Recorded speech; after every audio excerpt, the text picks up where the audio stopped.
Okay, we are out here at the Millam residence. Had a recent claim filed on this roof. Claim number is 0355Q921S. Like I said, we had a recent claim filed on this. They had some interior damage, a leak on the backside. We'll get some pictures and video of that here in a little bit, but they issued repairs to the shingles. I think they had maybe like 12 total on the front, a couple on the backside here, and then some on this dormer here. We sent in some documentation to State Farm on shingle availability. 3 tabs are very hard to come by. Most all of them are discontinued. RLS came back and said to use a Certainteed XT25, which has not been available for us out here for quite some time. So we got what we could get, which is this is a GAF Royal Sovereign. This is the only shingle that we can get that's remotely close in color. This is the same size as an XT25. The width is 39 3/8. Height is 13 1/4, and then the exposure is going to be 5 5/8. So I got a wind crease shingle here that we're going to attempt to repair on. I have a control area over here. This is just the area that we can come back to and reference for granule retention, creasing, things like that. This is an unaltered shingle, so it'd be really good to look back. We just take our brush, and this is nothing but a little chip brush, and we can see granule retention's good. Not very many loose granules, so we'll want to look at that and keep an eye on that while we remove this shingle. I have some basic repair tools. I'm just going to be using my roofing hatchet and my flat bar and shingle with the X on it. Have it outlined here so we know what nails are going to have to be pulled.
Looks like we just have a four nail schedule. I used a staple, but staples look to be installed pretty good, not high nailed or over driven or anything like that, so pretty good install.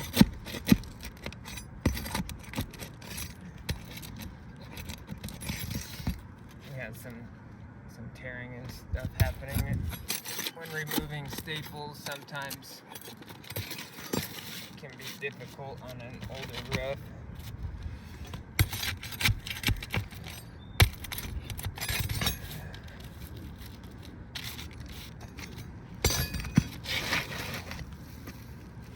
There's our shingle that's on the roof.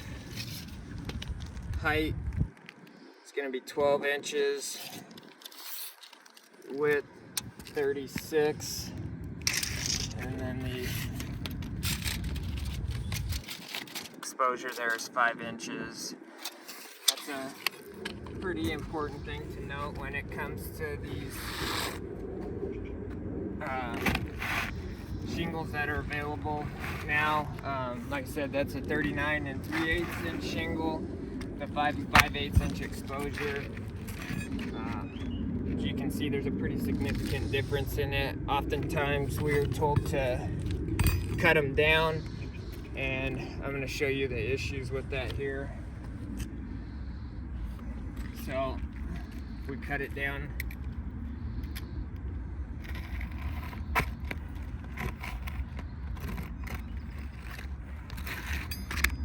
Cut it down on the side, and then as far as cutting it for height, if we were to cut the top off,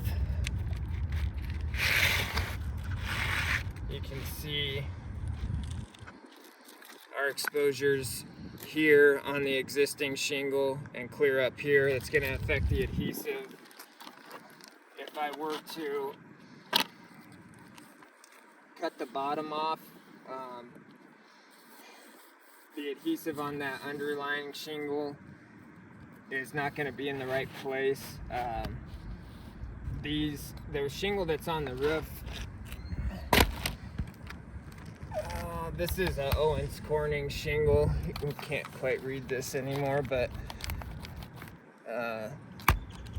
that's an Owens Corning shingle, and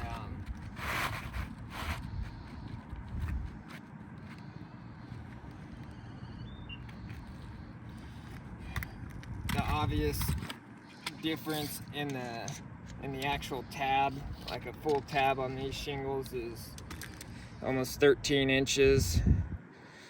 On these, they're 11 5/8. So when making a repair with these, it can definitely be unsightly when you get a couple of them laid out on the roof. And one of the main things is this adhesive strip. You see where it should land, like right under this tab here, and it's going to be way up here, and you'll see once we get ready to install it here. So I'm going to cut the top off.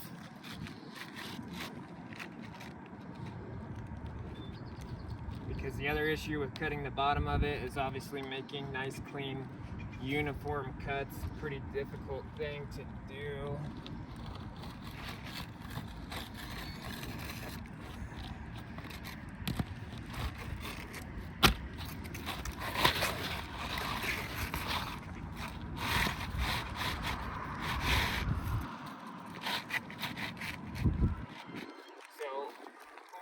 Pay attention to granule retention, creasing, things like that.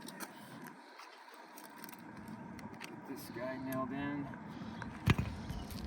and right off the bat you can kind of see, look at the difference in locations of that adhesive strip. So that brings you to the next question of where do you nail it. Manufacturer states for us to nail it up here in the nail zone. So if I nail it up in the nail zone, then there's a whole lot of shingle there that's vulnerable to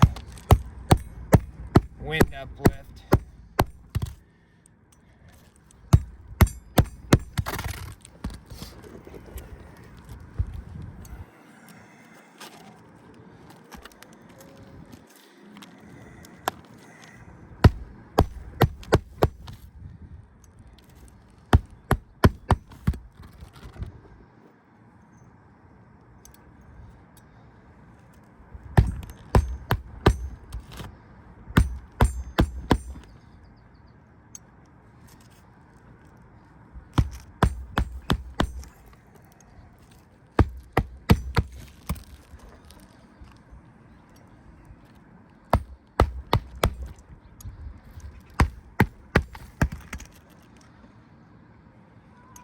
Typically on a repair, when we're nailing in the new shingle, we can stick with our 4-nail nail schedule, but like right here, normally I'll go back with 2 nails. You can see where that old fastener is at. It's cracked, and this area is compromised, so it makes it a little bit more vulnerable to wind as well, so we typically will go with 2 fasteners there.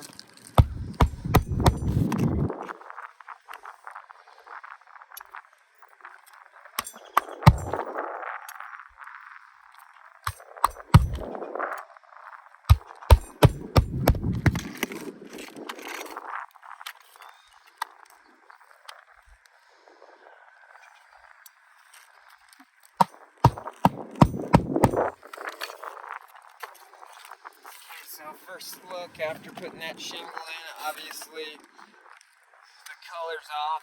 This is like a Shasta white versus like a gray or like a Sierra gray.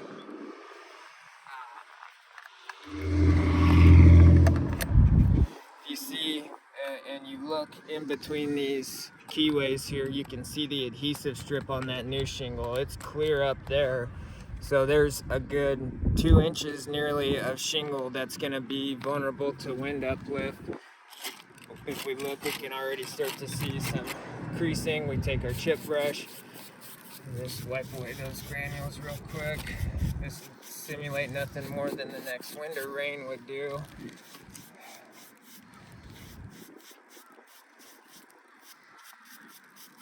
So lots of granular loss, obvious creasing there. And as you can see, when I'm nailing that in, I'm not bending that shingle any more than I need to drive a flush-driven nail required by the manufacturer. So this shingle would need to be replaced. This shingle would need to be replaced. The shingle that was installed is certainly not compatible.